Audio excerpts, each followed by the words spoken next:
Coloquios con la doctora Jacqueline Malagón. Hola amigos de Coloquios con Jacqueline Malagón.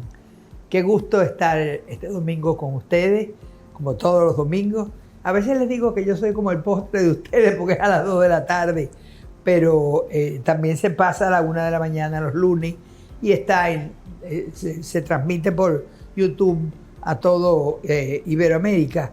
Así es que un abrazo a todos los hermanos de todos los países y de manera especial a los dominicanos, que nos anima este programa solamente el llevarles un mensaje que pueda traducirse en que los sueños que tenemos para la educación dominicana podamos, como me siento un poco maestra, podamos en ese papel de maestra que yo quiero tener con ustedes, ayudarles, orientarles y que ustedes a partir de eso puedan hacer mejor papel en las aulas. Porque la verdad es que de que podemos enseñar mejor, podemos enseñar mejor. Tenemos muy buena escuela, ¿eh? El otro día lo dije en un programa. Sí, es verdad que todos decimos, no, que necesitamos calidad de educación. De acuerdo, yo también lo digo. Pero de unas 10.000 escuelas que tenemos, estamos hablando de que hay 1.200, 1.300 con resultados magníficos, que son muy buenas escuelas, con muy buenos docentes y con muy bueno todo, absolutamente todo. Les puedo mencionar las escuelas, las de excelencia de Educa, les puedo mencionar de los jesuitas de Fe y Alegría, les menciono les llamo la de Jaime David, que es el Liceo de Salcedo, les menciono el Colegio del Carmen, que es puramente público, les puedo mencionar las de Consuelo. O sea, tenemos muchísimas escuelas buenas, y yo quisiera que el país entendiera que tenemos que reconocerlo, que decir todo el tiempo, que la educación no sirve. El otro día me incomodé porque un director de medio dijo, aquí hay que tirar esto, cerrar todo porque esto no sirve. Yo me sentí aludida, y me sentí ofendida. Y le escribí y le dije, mira, esto no es así tampoco. Aquí hay mucha gente, mucha gente, la gran mayoría de los que trabajamos en educación, estamos dejando el forro, y no vamos a tirar la toalla, como dicen vulgarmente.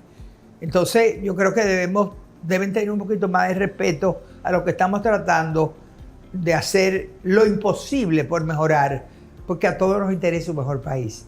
Y ese mejor país lo podemos construir desde las aulas. Así que con eso los saludo en este domingo y les tengo un plato fuerte. Ese plato fuerte de hoy es alguien que ha estado varias veces con nosotros como invitada. Es una vieja amiga, una vieja colega y hoy en día es mi jefa, es para quien yo trabajo. A ella no le gusta que yo lo diga, pero es la realidad. Y estoy hablando de la doctora Ansel Sheker, viceministra de Educación para el Ministerio de Educación de la República Dominicana. Ansel, buenas. Bueno, feliz de estar de nuevo aquí en Coloquios con Jacqueline Malagón y tener esta oportunidad de conversar sobre lo que nos apasiona, que es la educación. A mí me gustaría, Ansel, estaba pensando que tú hicieras una especie, no necesariamente un recuento, un inventario, pero que mencionara aquellos programas que estamos tratando. Yo no sé si tú los concibes como piloto o si la gente le llama piloto o si yo los puedo ver como piloto. Cuando digo piloto es que no son universales, pero, o sea, que no están en todas las escuelas. Pero me gustaría oír de ti las explicaciones, lo que estás haciendo, que una vez te oí en un programa nuestro, no programa de televisión, sino en un evento donde tú hablaste y me pareció que todavía podías decir más para que la gente lo sepa, porque el sol brilla para todos y me gustaría que la gente supiera el esfuerzo que estamos haciendo, porque es difícil, ¿eh? Aquí creen que educación se cambia de un día para otro. Estamos hablando de que toma una generación. Y una generación que empieza a los 5 años y sale a los 18 o a los 21 si sale a la universidad. El tiempo que ha pasado, la evolución de ese tiempo, no sabemos qué puede tener. La palabra es tuya. Así es. Y mejorar la educación es un esfuerzo de todos y es un esfuerzo que conlleva tiempo. Pero la verdad es que hay muchas iniciativas en marcha, unas más nuevas que otras, unas universales, otras en piloto, pero todos son esfuerzos para continuar este proceso de mejora hacia una educación de mayor calidad, con equidad e inclusión. Y empiezo citando algunos. Por ejemplo, nosotros tenemos, y lo hemos hablado aquí, como una política importante, la alfabetización en la etapa oportuna, el asegurar que todos los niños y niñas aprendan a leer, escribir y matemática en los primeros grados. Es una política nacional, es una prioridad, y hay una alianza, de hecho, nacional de muchos sectores y actores empujando para esa gran meta país. Y desde el Ministerio de Educación, pues, trabajamos intensamente en ese objetivo. Tenemos un programa que ya es nacional, con cobertura nacional, que es el programa Construyendo la Base de los Aprendizajes, que trabaja la formación del maestro, con base, acompañamiento, y tiene además las guías de secuencia didáctica para los docentes y los fascículos para estudiantes, basados en el currículum, una adecuación curricular que se hizo para todo el nivel inicial, primario y secundario, en el 2023, ¿no? Junto con los recursos materiales. Y realmente hemos ido avanzando, tenemos el desafío, pero hemos ido avanzando. Es un programa ya nacional que ya en este último año hizo una adaptación de guías para los multigrados. Pero hay una pregunta perdona que te interrumpa. A mí me preocupa mucho cuando he ido a un par, no voy a todos, o sea, no me invitan a todas, pero cuando me invitan a una graduación y he ido 2 o 3 oportunidades, veo que de los graduados de educación, en la madre y maestra, en una graduación, había un egresado o un graduado en alfabetización.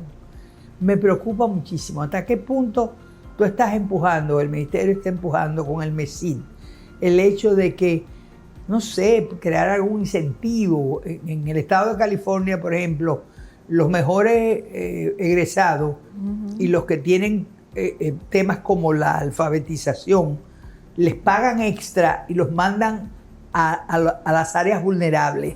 Lo sé por mi hija Carmen, a quien tú conoces. Sí.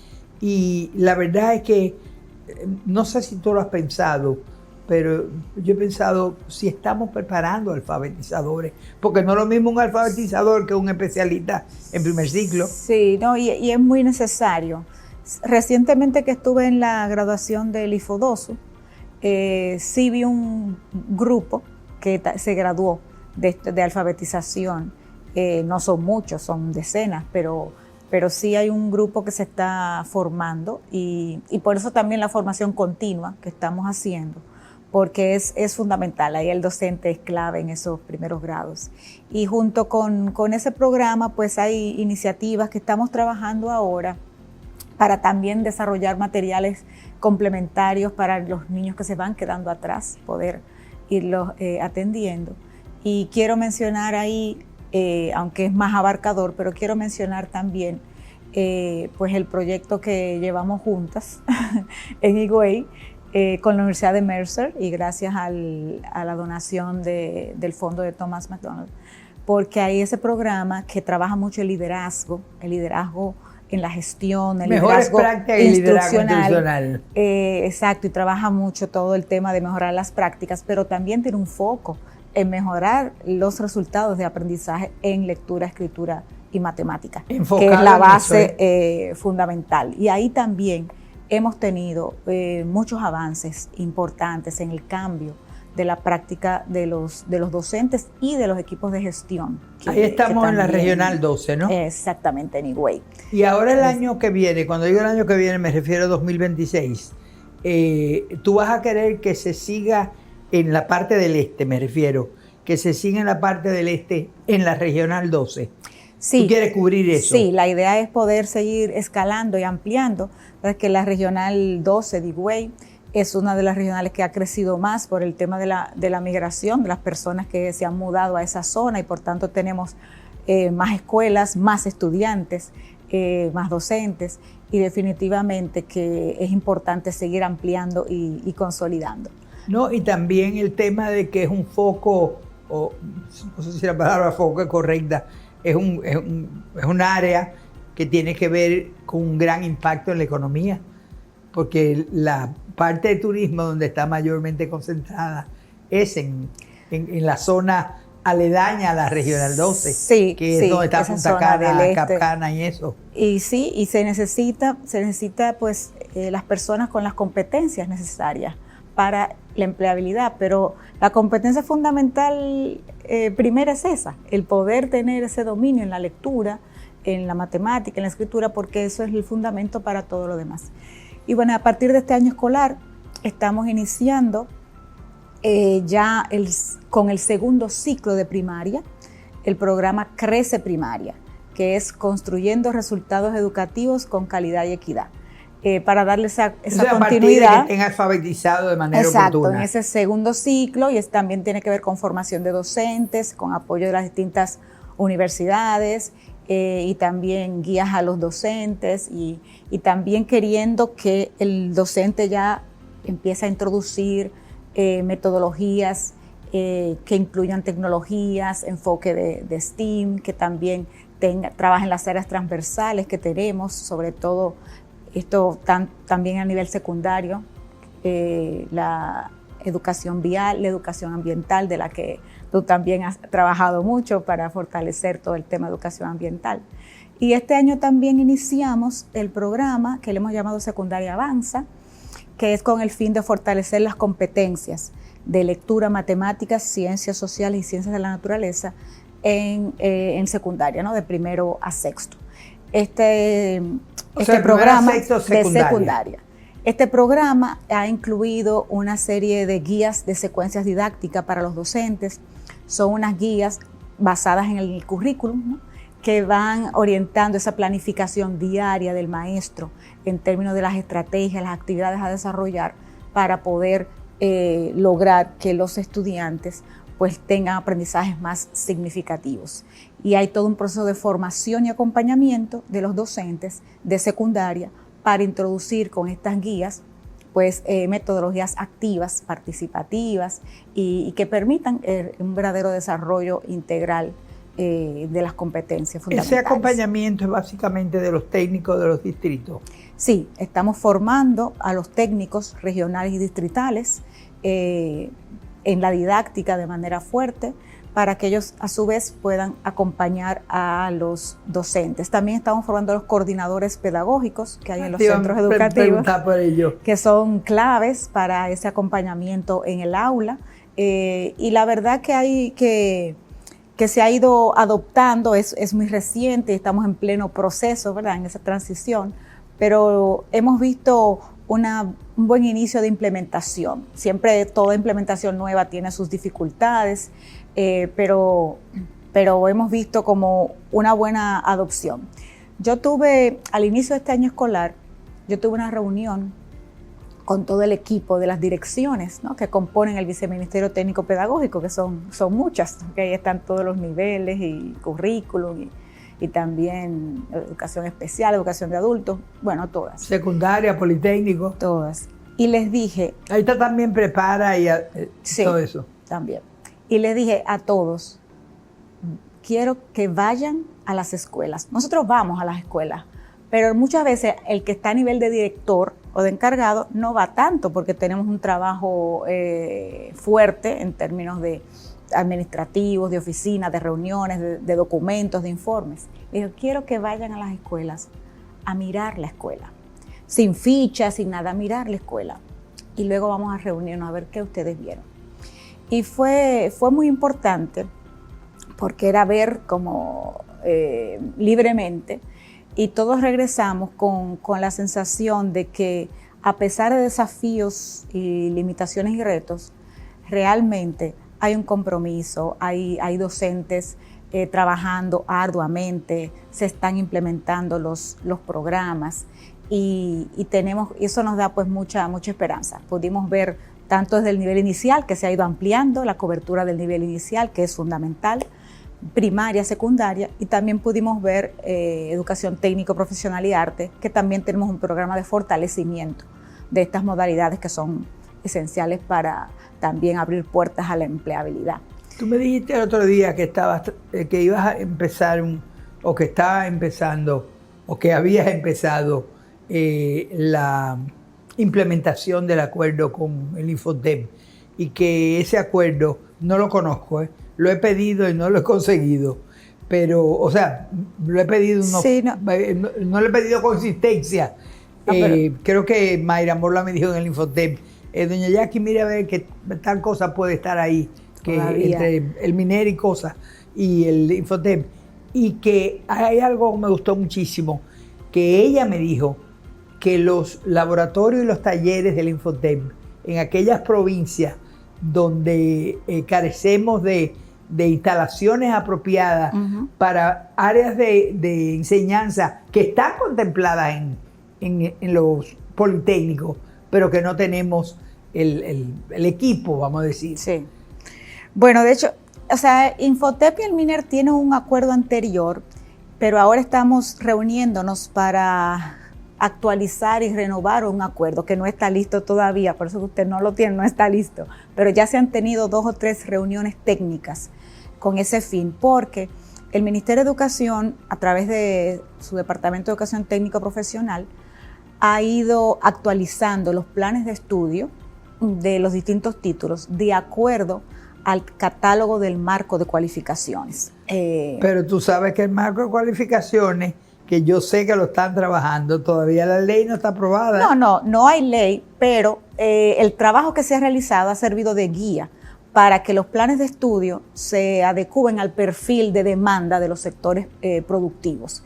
Y ya hemos actualizado varios títulos de hotelería, de informática, de tecnología, de agropecuaria, en fin. Y esos títulos, pues obviamente demandan de actualización del personal, de equipamiento, y por eso hay todo un trabajo de fortalecimiento. Entonces, en las reuniones que hemos tenido con Infotep, pues la idea es que donde tenemos politécnicos que no están todavía bien equipados, estamos en un proceso de licitación que toma un tiempo, pues que los estudiantes puedan hacer sus prácticas de talleres en las instalaciones de Infotep que quedan cerca, y así se optimizan los recursos y se aprovechan. Entonces, justamente ya hemos identificado probablemente creo que unos 70 politécnicos que pudieran ir a esos talleres. También estamos viendo cómo incorporar que los estudiantes participen en cursos técnicos de Infotep, tanto los que están antes de iniciar la modalidad técnico profesional como los de educación de adultos, porque vimos también una gran oportunidad que los jóvenes adultos que van a prepara, que van a esta formación de adultos, también tengan acceso a cursos técnicos que les permitan desarrollar, ¿verdad?, habilidades y oficios laborales. Y que los dirijan al empleo. Exactamente. Y entonces estamos en esa discusión justamente, viendo cómo se hace posible, identificando por dónde empezar y viendo las posibilidades.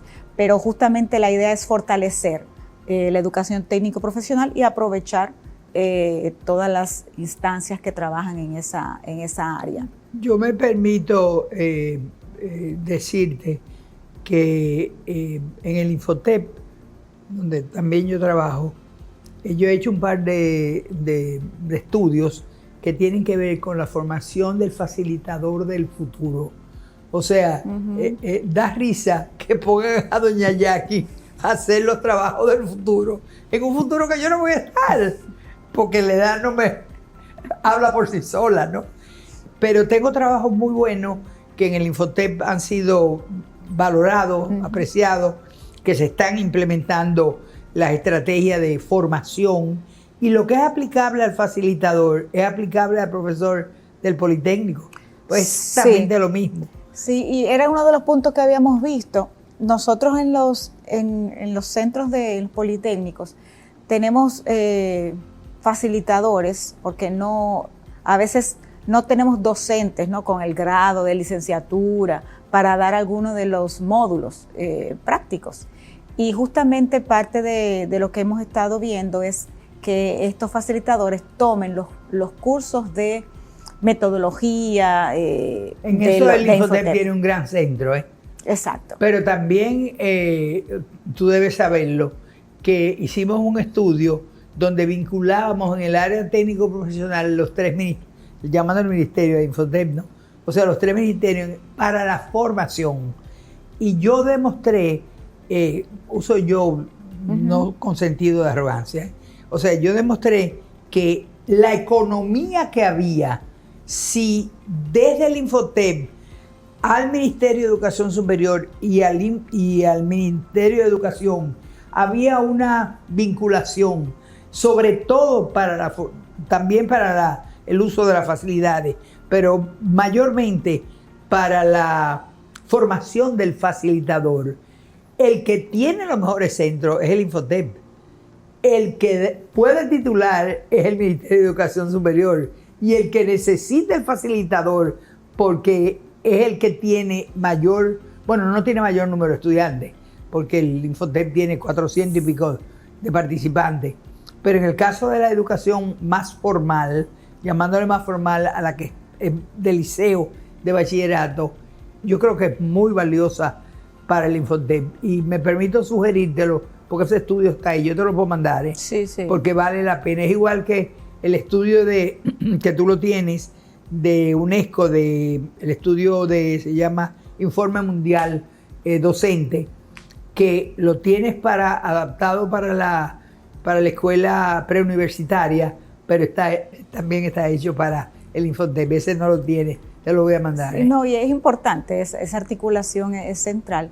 Y el Ministerio de Educación, es el sistema más grande del país. Justamente la matrícula de estudiantes de técnico profesional nuestra, que ahora está en unos 98,000 estudiantes, supera por mucho la matrícula de cualquier otra institución, de Infotep, de universidades, porque es una... Infotep tiene 400 y pico mil en el país entero. Pero es la matrícula de estudiantes, me refiero.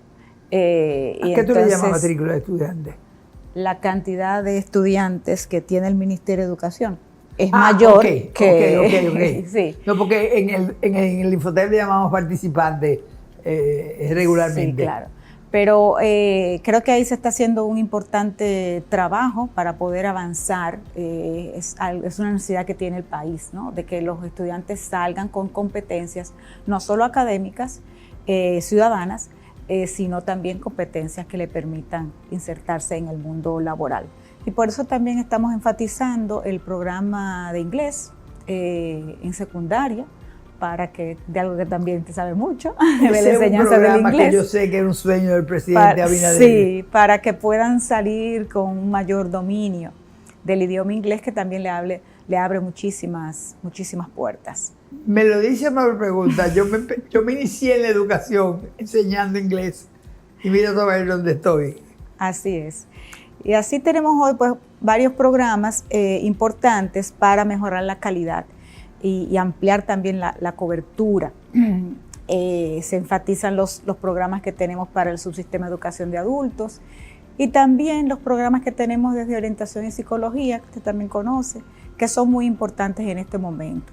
El trabajo con la estrategia de cultura de paz en las escuelas, que es una necesidad, esa formación con los jóvenes, de cómo se autorregulan, con los maestros, de cómo manejar la disciplina de manera positiva, con las familias, de cómo tener una crianza positiva. Son todas iniciativas de formación importantes para hacer un cambio, ¿no?, en la forma de las relaciones. Y por eso estamos trabajando en las normas de convivencia escolar y en estos programas también de prevención de riesgos, de manera que los jóvenes y los estudiantes en general pues tengan habilidades que les permitan un mejor desarrollo y bienestar. Sí, el tema de lo psicoemocional está siendo, no solamente está siendo abordado desde el viceministerio, sino que además de estar siendo abordado, te puedo decir, porque estoy en el Senado, que recientemente por lo menos 4 o 5 senadores han presentado iniciativas que tienen que ver a nivel de que pongan asignaturas psicoemocional. Entonces, tú sabes, porque varias veces esto ha ido allá a dar las explicaciones, que tenemos que decirles que eso no puede ponerse como una asignatura, eso es transversal a todo el currículo. Y lo que pasa es que hay muchas cosas transversales. Pero yo te puedo decir, Ansel, y eso es algo que me complace mucho de esta gestión en el Congreso, y es que veo que hay muchas iniciativas que tienen que ver con educación. recientemente hay por lo menos 3 o 4 senadores de provincias del interior pidiendo que se construya, que se haga, no se puede hacer un proyecto de ley al ministro de Educación, hay que hacerle una resolución para que, o el ministerio, que yo no sé cómo se maneja eso. O sea, yo sé cuando yo era ministra cómo se manejaba. Hoy en día no sé cómo se maneja, si es el propio ministerio el que asume la construcción de las escuelas que están pidiendo los senadores, o si es obras públicas a quienes el Ministerio de Educación se lo pide en evaluación, ¿verdad? Políticas educativas, pero con énfasis en evaluación. Bueno, yo me acuerdo que trabajaba muy de cerca contigo cuando venían las pruebas. Sí.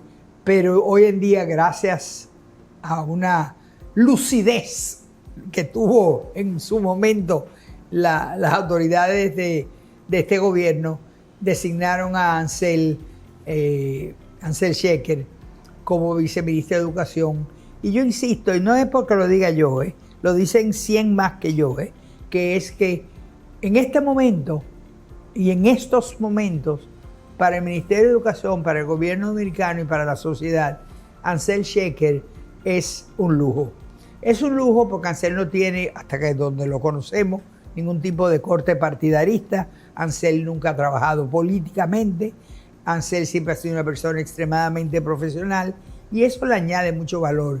Porque tú sabes, Ansel, que yo vivo hablando, a veces más de la cuenta, con la cuestión de la despolitización. Sí. Porque es que el mismo presidente ha llamado 2 veces, ha clamado por la despolitización desde su micrófono, desde su despacho. Y yo siento que su gente, llámense empleado o funcionario o como se quiere llamar, como que no le hacen caso. ¿Tú sabes por qué te digo que no hacen caso? Porque en presencia mía, a veces cuando estoy en el este o cuando vienen gente aquí, no, porque usted sabe, doña Jackie, que me mandó el alcalde de fulano o me mandó el gobernador para que usted le hable a Ansel o le hable al ministro o le hable. Eso tiene que desaparecer. Sí. Yo sé que ustedes lo están trabajando. Cuando digo ustedes, eso está en las manos de las autoridades. Es realmente algo difícil por cómo es la cultura política de este país, de República Dominicana, lamentablemente, y es bastante complejo. Pero acordamos que es necesario, porque el interés y el avance de la educación tiene que estar por encima de otros intereses y de cuestiones de partido. Y ahí en eso tenemos que ver cómo nos unificamos, trascendemos eso y realmente... Y en este momento ayuda mucho que la figura del ministro, aunque se le reconoce como, sí, un dirigente político, no se ha destacado como un dirigente político de barricada. Cuando digo barricada me refiero al que está políticamente proclamando, diciendo, ofreciendo, sino un hombre que ha hecho un ejercicio profesional siendo un político que tiene inclusive su propio partido, que no sale a relucir en ninguna parte. Mucha gente no sabe que él tiene un partido que heredó. Yo creo que es el partido de Atuey, de su padre. Pero yo creo que tenemos esperanza de que con este ministro pueda, no va a desaparecer, pero pueda disminuir la injerencia partidarista en el tema de la empleomanía, porque hasta que no privilegiemos la meritocracia, es un poco difícil. Y eso no me voy a meter en el tema, porque yo sé que no es de tu agrado, del tema del sindicato, porque ese es otro área donde la política tiene que ver. También, pero no vamos a hablar del sindicato. Son mis amigos, son tus amigos, y vamos a dejarlo ahí. Pero hablando de asociaciones, yo estoy muy impresionada con la nueva asociación de directores. Estoy impresionada y yo sé que tú lo has recibido, las solicitudes de ellos de que piden que la palabra correcta es se desburocratice, para que ellos tengan más tiempo. O sea, ellos claman porque tienen tantas tareas que no son necesariamente la administración y la supervisión pedagógica de la escuela, que ellos sienten como que no pueden dar los resultados que se esperan de ellos porque están limitados por la burocracia, que esa burocracia es válida también en el aula. Tú sabes que hemos dicho muchas veces que se llenan papeles que nadie lee. Cuando digo nadie lee me refiero, llegan a los distritos, a las regionales y caen ahí en lomas de papeles. Pero, ¿qué han pensado ustedes con respecto a eso? En el caso del director, porque yo sé que estamos haciendo mucho énfasis en el director. Sí, el papel del director es clave, porque ese liderazgo hace la diferencia en la gestión y por tanto en cómo funciona una escuela. Y cuando una gestión está enfocada en los resultados de aprendizaje, pues eso se evidencia, o sea, se nota. Y realmente el clima y todas las actividades que se desarrollan, pues tienen ese fin. Y eso es muy importante. Por eso se ha reconocido y resaltado y trabajado en esa formación de los equipos de gestión, del director y sus coordinadores. Ciertamente la carga es mucha. Tenemos la carga burocrática, ¿eh? Sí. Tenemos una carga desde el mismo docente, del orientador, del director, que tiene una carga importante, no solo, como dice, no solo del trabajo, que de por sí es bastante, sino también de esa carga que se llama burocrática, que son la cantidad de planes, informes, formularios, estadística, propuestas, etcétera, que tienen que llevar. Y es parte de cómo se ha complejizado el sistema educativo y tiene que ver también con la misma complejidad de la sociedad y de estos tiempos. Ahora mismo tenemos una serie de leyes, de normativas que tal vez 50 años atrás no existían. Por eso yo también tengo más burocracia en la oficina del Ministerio de Educación, en el distrito, en la regional. Es una cadena, porque si yo tengo que entregar el informe anual, ese informe anual viene de lo que me manda la regional, de lo que me manda el distrito, de lo que me manda el centro. Entonces es una cadena que realmente a veces es pesada. Tiene por un lado una necesidad, y es la necesidad de sistematizar, la necesidad de tener las cosas por escrito, de no dejar de tener normativas que guíen, que orienten, porque tal vez uno quisiera... ¿Está la palabra controlar o no necesariamente? Mira, tal solo vez supervisar. Uno quisiera, no usamos mucho la palabra controlar, pero uno quisiera que las cosas fueran más libres, pero también las situaciones y sucesos que ocurren hacen que las normas se tengan que estrechar para evitar a veces algunos riesgos o algunas interpretaciones o alguna creatividad que después resulte en algo perjudicial. Entonces eso hace que tengamos que tener normativas, protocolos, disposiciones que todos tenemos que seguir, y realmente puede ser a veces una carga pesada. Hay que tratar de ver cómo se gestiona y cómo le damos el apoyo y cómo al final todo lo que hagamos seguimos priorizando el resultado de aprendizaje, que es lo que realmente vale. Y en el aula estás tomando, no lo sé, pero yo te lo pregunto, ¿estás tomando medidas para lo mismo que piden los docentes, que le bajen un poco la burocratización de cosas que ellos tienen que llenar y que ellos dicen que no sienten que son cosas, pero, o sea, no las creaste tú, las encontraste ahí? Inclusive yo creo que en mi época también existían. Ha sido como una cosa histórica. Siempre ha existido, pero es verdad que con el tiempo se ha incrementado. Y tiene mucho que ver, como dije, por el tema de la legislación, las normativas que se van, o sea, una serie de leyes y normativas que se imponen por las... Cuando uno tiene un sistema complejo y grande, pues necesita tener ya las cosas más Tendría que ver, Ansel, con el hecho de que hoy en día disponemos de mucho dinero, de que hay una política de descentralización en el campo de lo económico también, y que las escuelas reciben una partida. Eso hace, me imagino, para asegurar una cultura de transparencia. Sí, y es algo que agrega trabajo, o sea, el momento que yo tengo una junta descentralizada que recibe fondos, pues inmediatamente esa junta descentralizada que la encabeza el director tiene que buscar cotizaciones, analizar los presupuestos, hacer el presupuesto, hacer la solicitud, hacer la adquisición, entonces ya eso es todo, llevar todos sus recibos, todas sus facturas, liquidar. Entonces todo ese proceso lo aleja de lo pedagógico. Exacto. Es un trabajo que se añade, que uno dice, bueno, estoy descentralizado y estoy dando fondos para que justamente la escuela funcione mejor y pueda resolver algunas cosas, aunque sean menores, las pueda resolver en el momento, y eso a la larga, o a la corta, debe producir mejores condiciones para que se den los aprendizajes, pero implica efectivamente un mayor trabajo que tienen que hacer. Por eso estamos viendo, en las escuelas grandes ya se están nombrando estos coordinadores administrativos, auxiliares de contabilidad. Eso sí va porque a ayudar, realmente en las escuelas grandes, sobre todo, el volumen es importante.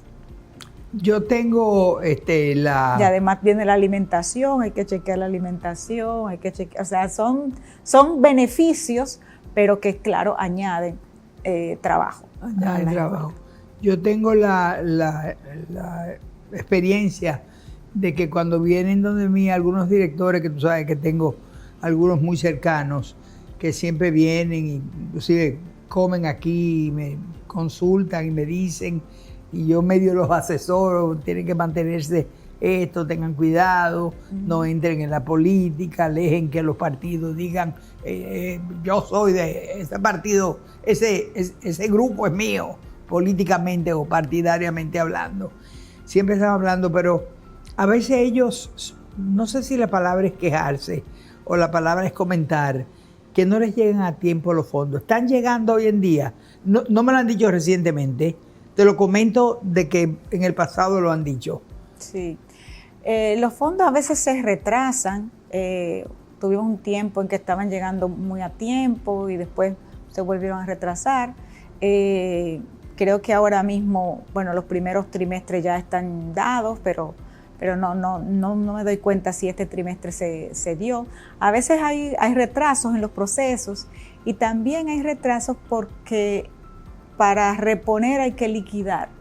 Y entonces cuando hay tardanza en un proceso de liquidación... Y la liquidación es un tremendo informe. Exacto, y que si una factura, y que si no estuvo el comprobante, que si no... Entonces, todo eso también se espera que estén todos los informes antes de hacer la reposición de todos. Eso complica la burocracia que tiene esto. Sí, y por eso realmente el director tiene que ser un gestor con múltiples competencias, que debe estar enfocado en los resultados de aprendizaje.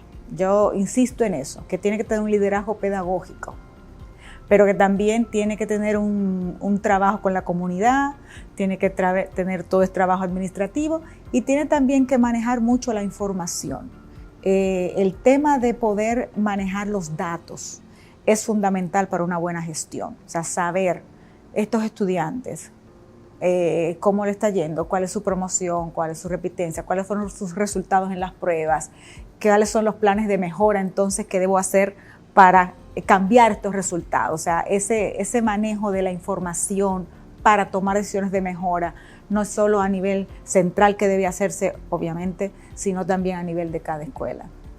Yo me acuerdo, Ansel, cuando tú manejabas las pruebas nacionales, yo tenía la alegría de que yo era una de tus supervisoras, sí.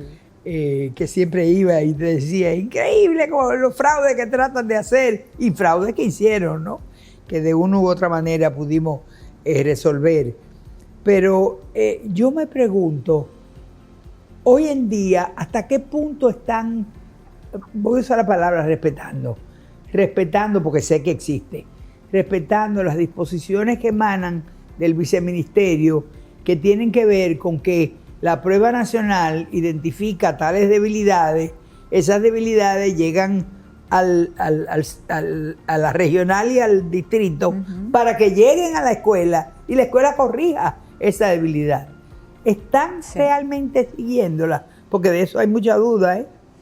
Y es la parte fundamental, porque yo siempre he dicho que la evaluación no es un fin en sí mismo, la evaluación es una herramienta de mejora. Entonces, después que uno recibe los resultados, pues es importante ese espacio de analizarlos y de poder reflexionar sobre ellos y hacer ese plan de mejora. Entonces, desde el ministerio se envía, hay un informe nacional, hay un informe regional y distrital y hay un informe también de centro educativo que se envía tanto para las evaluaciones diagnósticas nacionales, las que se hacen en tercero primaria, sexto primaria, que no son de promoción, pero que han tenido valor enorme. Y yo te he confesado al país que tú me convenciste de que podían quitar. ¿Tú te acuerdas que te dilata con eso? ¿Por qué quitas la de octavo? Y tu calma y tu suavidad y tu dulzura me convencieron. Y hoy confieso que las diagnósticas están dando resultados.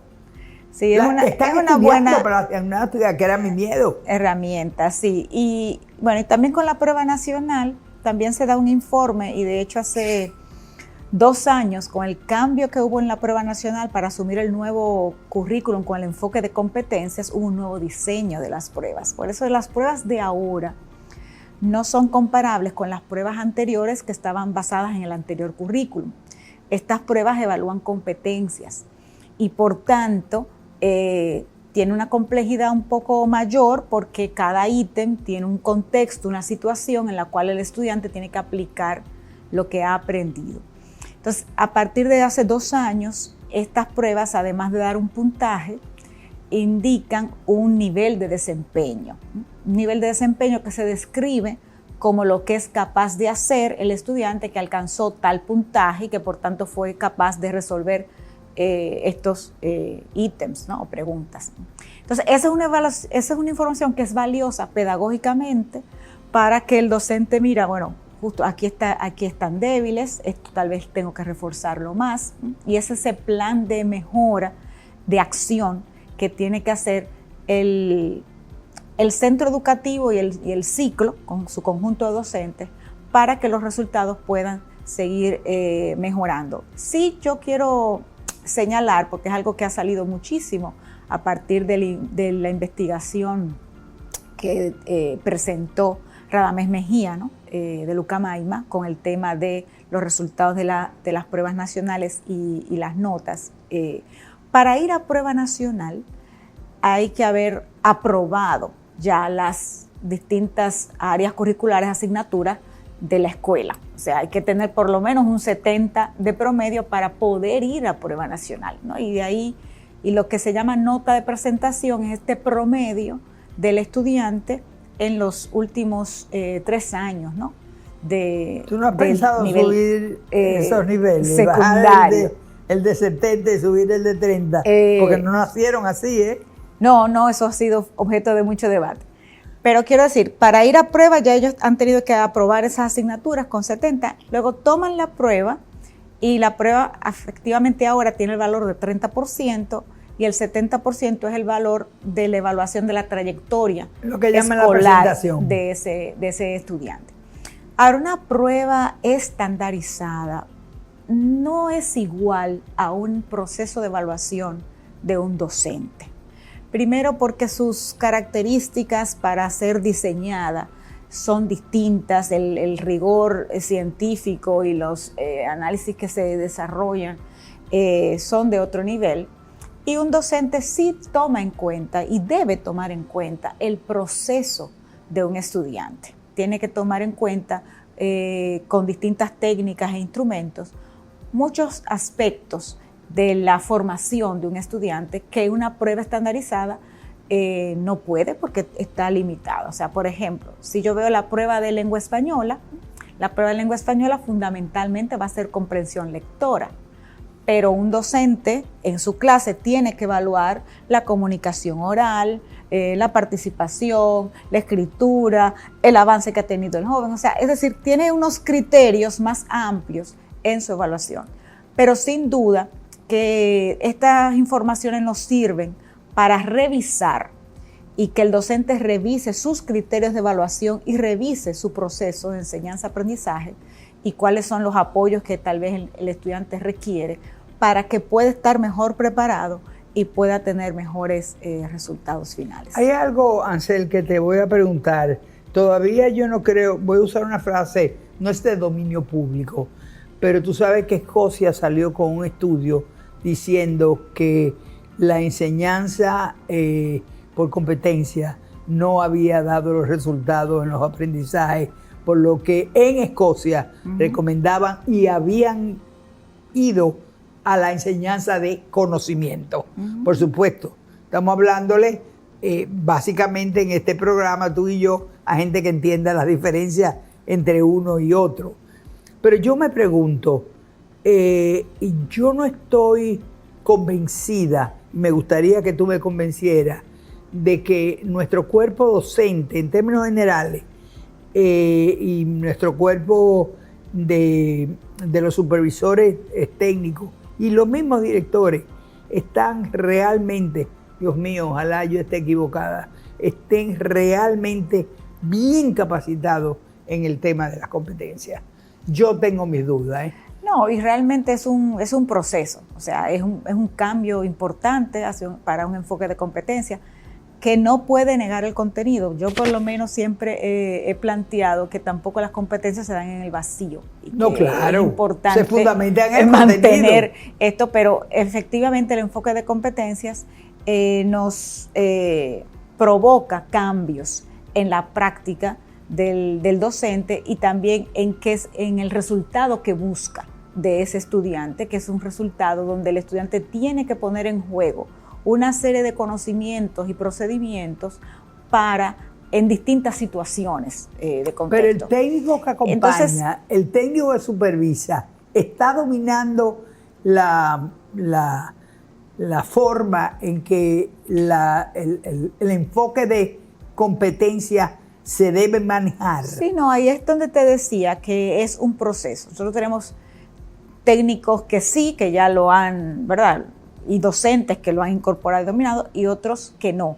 Y realmente, pues una gran parte todavía necesita, y diría hasta necesitamos, esa formación, porque, y le hemos estado dando apoyo, que a veces no se entiende bien, pero los apoyos que estamos dando con la planificación, con las guías, es para poder ayudar al docente en este cambio hacia una planificación por competencias, hacia una evaluación por competencias, hacia un desarrollo de actividades que permitan que el estudiante desarrolle productos para evaluar la competencia en el aula. Estos son cambios importantes que requieren de formación, que requieren de uso efectivo de distintos tipos de recursos y que todavía nosotros no podemos decir que dominamos.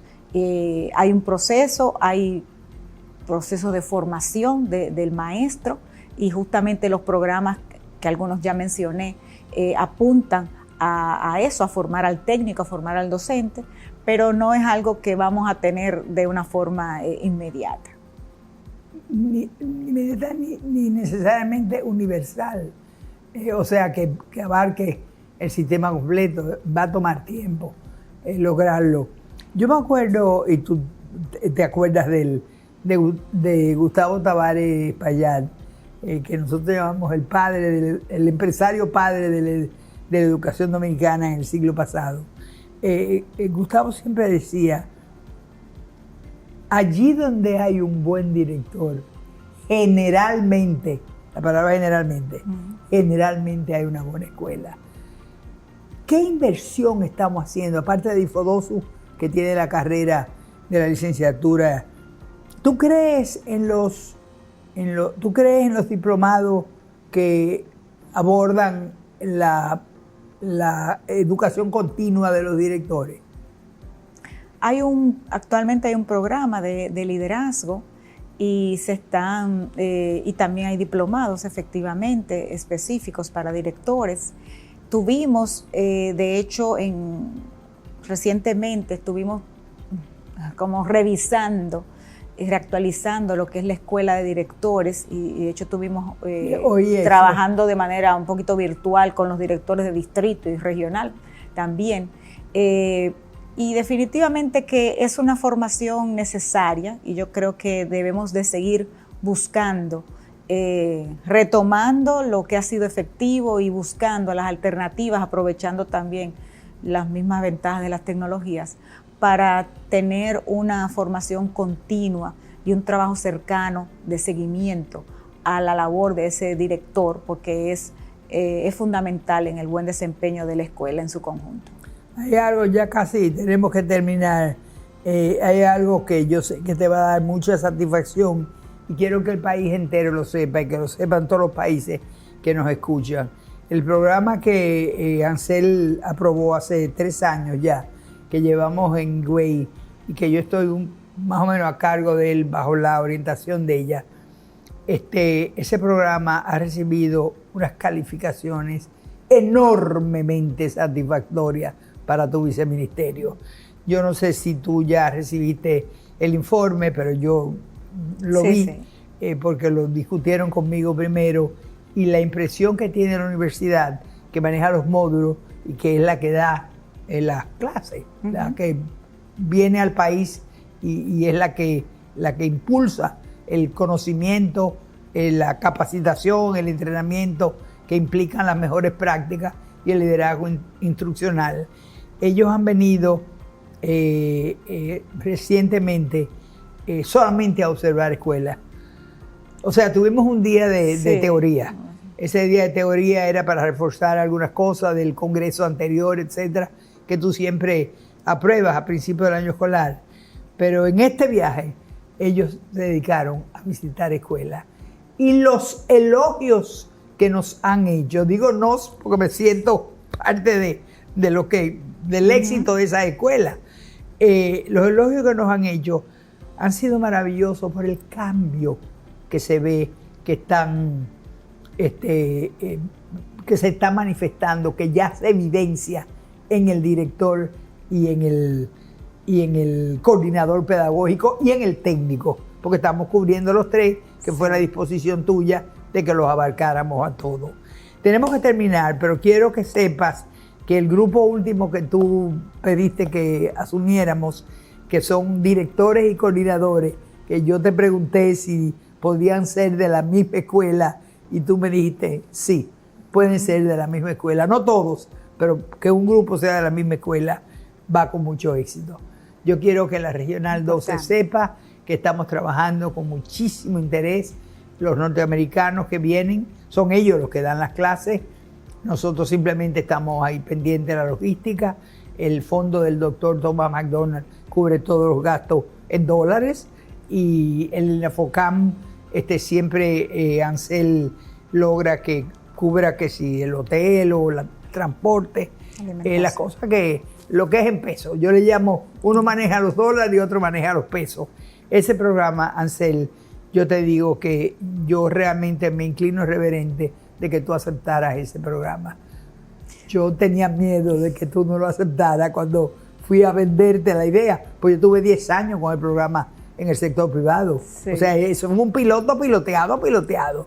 Pero el hecho de que ya el programa sea del ministerio, no es ni de Mercer, ni de Thomas McDonald que murió, ni es de Jacqueline que le queda poco, ni es de Daniel, ni es de...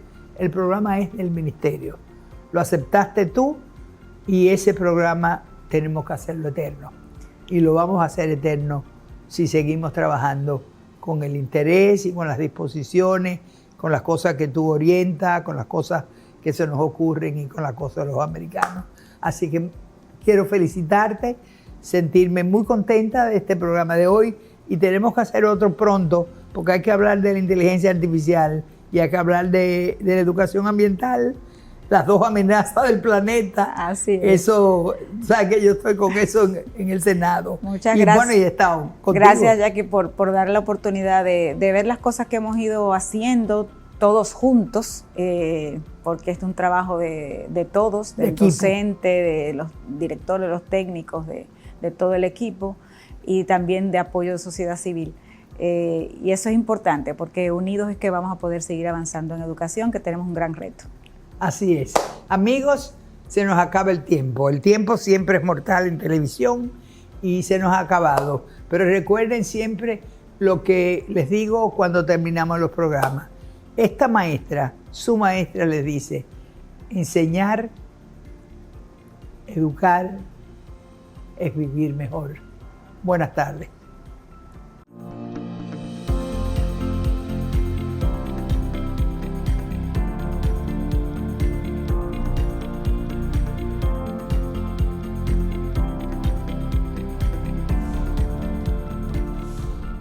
Coloquios con la doctora Jacqueline Malagón.